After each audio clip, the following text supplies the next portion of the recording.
Hello guys, welcome to Python life YouTube channel. So job notifications ఏంటంటే first company వచ్చేసి Google నుంచి ఒక programme రావడం జరిగింది. ఇందులో జాబ్ పొజిషన్ ఏంటి అన్నట్లయితే ఇది ఒక ఇంటర్న్షిప్ ప్రోగ్రామ్, మనకు software student training in engineering program. So step సింపుల్గా చెప్పాలంటే దీని మీద అయితే వీళ్ళు హైర్ చేసుకుంటున్నారు మిమ్మల్ని ఇంటర్న్షిప్గా. అండ్ దీని యొక్క వర్క్ లొకేషన్ వచ్చేసి మనకు బెంగళూరులో ఉంటుంది. జాబ్ టైప్ వచ్చేసి ఫుల్ టైం ఉంటుంది. అండ్ ఎక్స్పీరియన్స్ లెవెల్ చూసినట్లయితే 0 నుంచి 2 years ఆఫ్ ఎక్స్పీరియన్స్ వాళ్ళైతే ఈ యొక్క జాబ్కి మీరు ఎలిజిబుల్ అనమాట. అండ్ క్వాలిఫికేషన్ విషయానికి వచ్చినట్లయితే డిగ్రీ వాళ్ళు ఎలిజిబుల్ అండ్ మాస్టర్ డిగ్రీ వాళ్ళు eligible. Bachelors and master degree వాళ్ళు అయితే దీనికి ఎలిజిబుల్. అండ్ ఇక్కడ ఇంకో ప్లస్ ఏంటంటే చాలా ఫ్రెషర్స్ని అయితే వీళ్ళు హైర్ చేసుకుంటున్నారు. చాలా అప్కమింగ్ ఫ్రెషర్స్ని 2025 వాళ్ళను, అంటే అంతలోపు వాళ్ళని కూడా వీళ్ళు హైర్ చేసుకుంటున్నారు. లైక్ 2022, 2023, 2024, 2025. ఓకే, సో వీళ్ళ నుంచి మనం శాలరీ వచ్చేసి 25 నుంచి 27 LP అయితే మనం ఎక్స్పెక్ట్ చేయొచ్చు. మ్యాక్స్ అంత ఇవ్వరు, బట్ స్కిల్ మనకు దగ్గర పర్ఫెక్ట్ ఉంటే అప్పుడు మన పర్ఫార్మెన్స్ మంచిగా ఉన్నట్లయితే మనకు అంత ఇవ్వడం అయితే జరుగుతుంది. అండ్ ఇక్కడ చూసుకున్నట్లయితే currently in second year of study enrolled in bachelor program majoring or intending to major in computer science or related technical. So present second ఇయర్లో ఎవరైతే చదువుతున్నారో బ్యాచిలర్స్ కానీ మాస్టర్స్ కానీ, అది కూడా computer related and technical related వాళ్ళైతే ఈ యొక్క జాబ్కి ఎలిజిబుల్ అని వీళ్ళు చెప్పారనమాట. అండ్ మీకు ఒక ప్రోగ్రామింగ్ లాంగ్వేజ్ అయితే ఎక్స్పీరియన్స్ ఉండాలని మీ నుంచి ఎక్స్పెక్ట్ చేస్తున్నారు. అండ్ ఈ యొక్క ఇంటర్న్షిప్ వచ్చేసి మనకు 10 to 12 weeks అయితే ఉంటుంది. అండ్ అలాగే ఎక్సలెంట్ ప్రోగ్రామింగ్ స్కిల్స్ కూడా ఉండాలి మీకు. అదేంటంటే C++, Java and Python. So ఈ 3 అయితే మన ఛానల్లోనే ఉన్నాయి గైస్. ఒకసారి మీరు ప్లేలిస్ట్ విజిట్ చేయండి, అక్కడైతే ఉన్నాయి. సో గైస్, ఈ యొక్క ఇంటర్న్షిప్ ఎవరికైతే ఇంట్రెస్ట్ ఉందో దానికైతే మీరు అప్లై చేసుకోండి, మిస్ చేసుకోవద్దు. ఓకే, అండ్ నెక్స్ట్ కంపెనీ వచ్చేసి ఇన్ఫోర్ అనే కంపెనీ నుంచి ఒక నోటిఫికేషన్ రావడం జరిగింది. ఇందులో జాబ్ పొజిషన్ ఏంటి అంటే database administrator.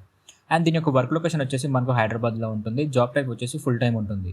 And experience level చూసినట్లయితే ఫ్రెషర్స్ అయితే దీనికి ఎలిజిబుల్. అండ్ క్వాలిఫికేషన్ విషయానికి వచ్చినట్లయితే BE, BTech, MCA. సో ఈ 3 క్వాలిఫికేషన్ వాళ్ళు ఈ యొక్క జాబ్కి అయితే ఎలిజిబుల్. అండ్ అలాగే 2018 నుంచి 2022 వరకు ఎవరైతే పాస్ అవుట్స్ ఉంటారో ఈ యొక్క క్వాలిఫికేషన్లో వాళ్ళైతే ఈ యొక్క జాబ్కి అప్లై చేసుకోండి. అండ్ వీళ్ళ నుంచి మనం శాలరీ వచ్చేసి 10 LP వరకు అయితే మనం ఎక్స్పెక్ట్ చేయొచ్చు. సో మీరు ఈ యొక్క జాబ్కి అయితే ఇంట్రెస్ట్ ఉన్నట్లయితే మీరు దీనికి అప్లై చేసుకోండి. అండ్ నెక్స్ట్ జాబ్ వచ్చేసి టెక్స్ట్బుక్ నుంచి ఇంకొక నోటిఫికేషన్ రావడం జరిగింది. ఇందులో జాబ్ పొజిషన్ ఏంటంటే ఇది కూడా మనకు ఒక ఇంటర్న్షిప్ ప్రోగ్రామ్ అనమాట. ఈ ఇంటర్న్షిప్ ప్రోగ్రామ్ దేని మీద అన్నట్లయితే సోషల్ మీడియా మీద అయితే మనకు ఇంటర్న్షిప్ చేయిస్తారు. అండ్ వర్క్ లొకేషన్ వచ్చేసి నావీ ముంబైలో అయితే ఉంటుంది.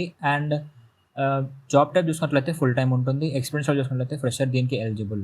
సో ఫ్రెషర్స్కి అయితే ఇందులో ఆపర్చునిటీ ఉంది, అప్లై చేసుకోండి గైస్. క్వాలిఫికేషన్ వచ్చేసి any student and graduate can apply. So graduate minimum ఉండాలి, వాళ్ళైతే దీనికి అప్లై చేసుకోండి. ఓకే, అండ్ వీళ్ళ నుంచి మనం శాలరీ వచ్చేసి 30K per month అయితే శాలరీ వీళ్ళ నుంచి మనం ఎక్స్పెక్ట్ చేయొచ్చు. ఓకే, అండ్ నెక్స్ట్ కంపెనీ వచ్చేసి అటాస్ నుంచి ఇంకొక నోటిఫికేషన్ రావడం జరిగింది. ఇందులో జాబ్ పొజిషన్ ఏంటి అంటే లీడ్ కన్సల్టెంట్గా వీళ్ళు హైర్ చేసుకుంటున్నారు. దీని యొక్క వర్క్ లొకేషన్ వచ్చేసి మనకు పూణేలో ఉంటుంది. అండ్ జాబ్ టైప్ చూసినట్లయితే ఫుల్ టైం ఉంటుంది. ఎక్స్పీరియన్స్ లెవెల్ చూసినట్లయితే ఫ్రెషర్ నుంచి 2 years ఆఫ్ ఎక్స్పీరియన్స్ వాళ్ళు ఈ యొక్క జాబ్కి ఎలిజిబుల్. అండ్ క్వాలిఫికేషన్ విషయానికి వచ్చినట్లయితే దీనికి కూడా ఎనీ గ్రాడ్యుయేట్ ఇచ్చారు. సో ఎవరైనా అప్లై చేసుకోండి. అది కూడా 2018 నుంచి 2022 మధ్యలో ఎవరైతే పాస్ అవుట్స్ అయి ఉంటారో గ్రాడ్యుయేషన్ కంప్లీట్ వాళ్ళైతే ఈ యొక్క జాబ్కి అప్లై చేసుకోండి. వీళ్ళ నుంచి మనం శాలరీ 28 LP వరకు అయితే ఎక్స్పెక్ట్ చేయొచ్చు. Based on skills and your పర్ఫార్మెన్స్ని బట్టి ఎక్కడైనా శాలరీ అనేది డిసైడ్ అవుతుంటుంది. ఇది జస్ట్ మన ఎక్స్పెక్టేషన్ మాత్రమే. ఓకే, సో ఇది గైస్, ఈ 4 జాబ్స్లో మీకు ఏది ఇంట్రెస్ట్ ఉన్నా కూడా మీరు దీనికి అప్లై చేసుకోవచ్చు.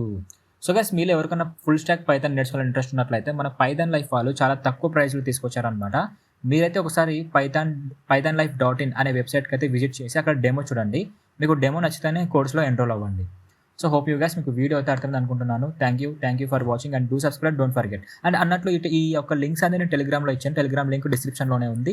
ఒకవేళ ఆ లింక్ వర్క్ అవ్వకపోతే మీ మొబైల్ ఓపెన్ చేసి పైథాన్ లైఫ్ అని సెర్చ్ చేయగానే మన ఛానల్ రావడం జరుగుతుంది. అందులో అయితే ఈ లింక్స్ అన్ని ఫైండ్ చేయగలరు. ఓకేనా గైస్, థ్యాంక్ యూ.